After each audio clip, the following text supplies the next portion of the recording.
Okay, so today we're learning about drawing eyes, and you should have already attempted one drawing by yourself. The first thing that I want to do is think about some of the misconceptions around drawing eyes and maybe pinpoint some of the areas that you might have gone wrong with your own drawing. So if I'm thinking about how people normally draw eyes and incorrect ways of drawing eyes, and I'm going to put a cross to illustrate that, one thing people normally do is simplify the shape quite a lot so that we get something that's a little bit like a rugby ball, like this, with the top half being curved and the bottom half being curved, like that, with a pointy edge there and a pointy edge there. That's actually a little bit too big for an eye.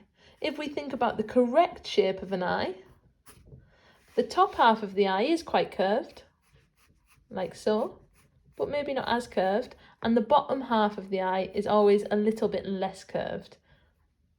And these parts, the corners of the eye, aren't quite as sharp, so they're a little bit more rounded. So a little bit more like that. You can see we've got a lot softer here.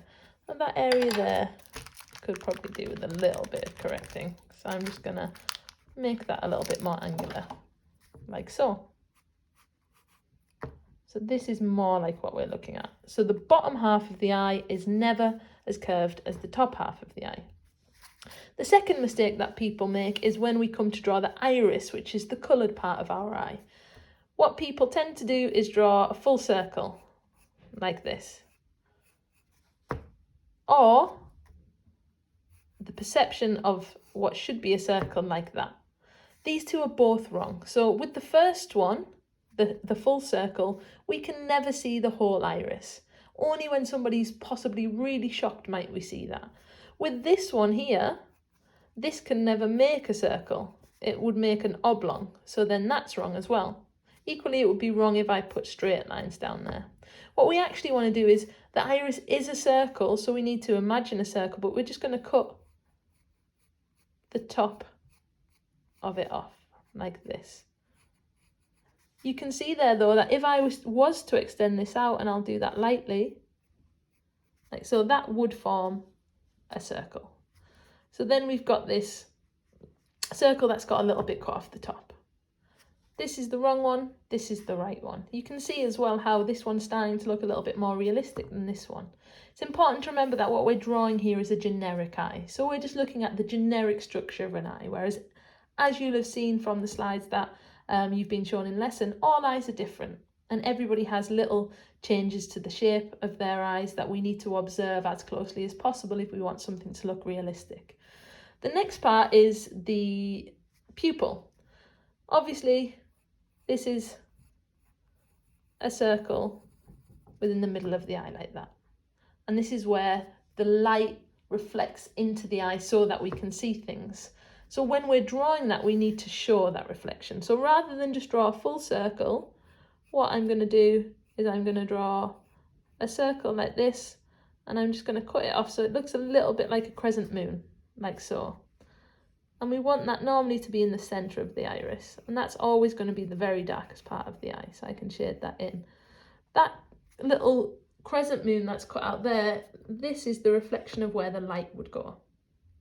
And you can see here how this is starting to take real shape, and here we've got a couple of mistakes that aren't really working in terms of making a realistic eye.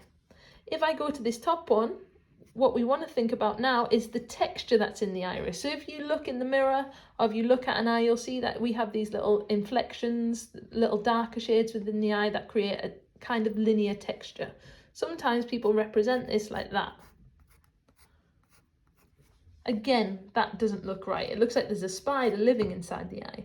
The way that we want to get that texture is if we imagine the hand of a clock, and those are the directions that our lines need to go in. I'm just going to put some darker lines coming down from the middle like that, and some coming down from the bottom.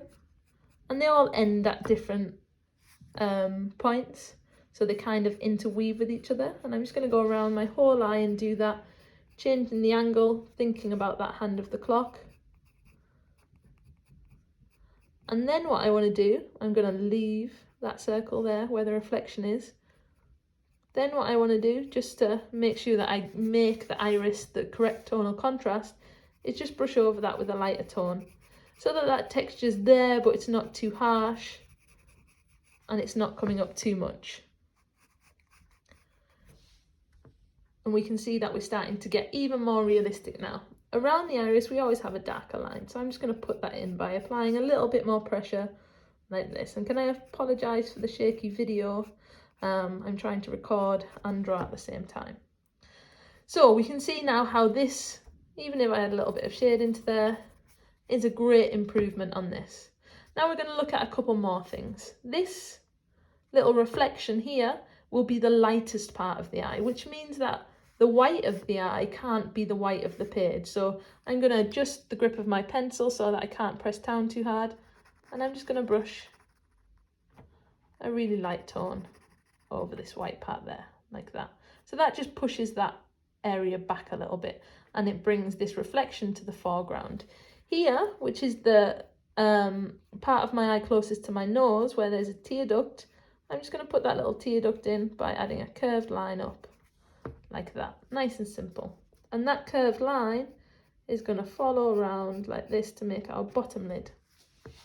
At this corner here, that is a little bit sharper, so we can have more of a pointy edge there, and then we'll be able to see that inside eyelid just coming around quite thinly like so. And we can point that off like that. It doesn't look like this and this or this. You can see even just from the difference in the way that I'm making my marks here, this is a lot gentler, a lot more considered. This is too harsh, the lines are too dark. If we put our outline too dark, then that's not going to help us with our tonal contrast and making it realistic.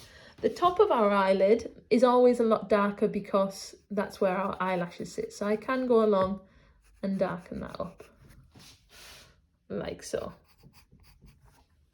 And you can see how that starts to give the impression that the lid is drooping here. Then I'm going to draw the upper eyelid, which is a line that just follows the curve of the top of the eye, like so, but it never touches the eye.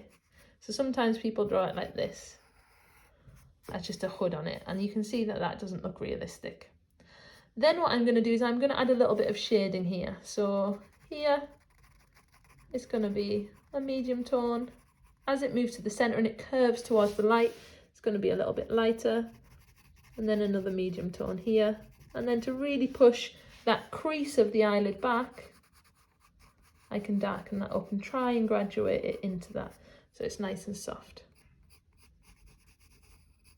Like so. And I always want to be editing, thinking about, does that look realistic? Is that what I want? If it's not, just keep on editing the tone. And then we also have a little section here, which is where the shadow from our eye socket forms, and we might have a soft little tone underneath as well. And remember that you can always adjust your pencil grip so that you can get those lighter tones. But when we're adding these marks, any marks that we see, we want them to follow the contours, which are the curves of the face. So around here it'll all be quite curved and round like this. Yeah, it doesn't look like this. Even if you're very, very sleep deprived, it's not going to be that bad. Then the next thing is to put some eyelashes in. Eyelashes don't look like this. They tend to curve out towards the corner of the eye. So to do that, we're just going to follow this line, and very lightly, we're just going to flick as we get to the edge, and then follow that up like this. And they tend to tuck into the eye a little bit. You don't want too many, you don't want them too long. And as we get to the centre, they start to get a little bit smaller because they're coming towards us. Just like that. So we follow the lid round and then we flick out at the end and then follow that flick, like so. And then the bottom, it comes from this bottom line here, not the inside lid. And again, very small. Always pointing in the direction, always pointing towards the corner closest to the line, just like that. Now, the last thing, eyebrows. Eyebrows don't look like this. This would look like a slug.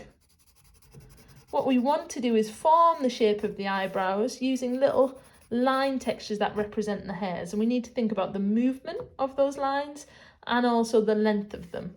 So I'm just going to imagine I'm going to place my finger above like that, and I know that my eyebrow needs to be about that height, and then it should start about here, and I'm just going to use lots of little lines like this to form the shape, and these are all going to go in the direction towards my ear with probably a few anomalies.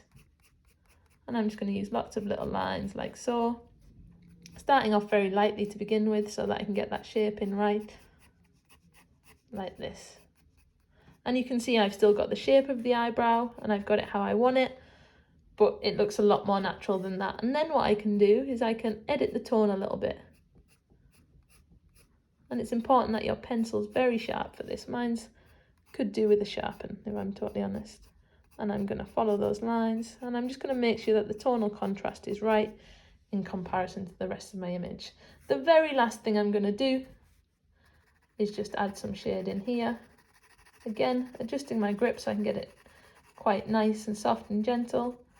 And it's going to be a little bit darker here around the eye socket, and then it's going to get gradually lighter as the socket bends towards us, and then a little bit darker as it moves away from us again. And those are some of the key things when drawing an eye. Obviously there's things that I'd like to do better here still, so it's important to analyse it and really think about it. Like with mine, I think I could get the eyebrow a little bit better by sharpening my pencil. I could maybe get a little bit more tonal contrast in. So this would be my first attempt. Now that I've finished it, I'd write a review. So I'd say good shape. And then I might say improve texture and line in eyebrow. And then using this information to help me, and this being my focus for improving, I'd go on to my second attempt, and then I'd try that again. All of the mistakes that you might have made here in your first attempt, that's great that we can see that there, because then we can learn from it and move on, and we can document your progress as you get better and better. Good luck.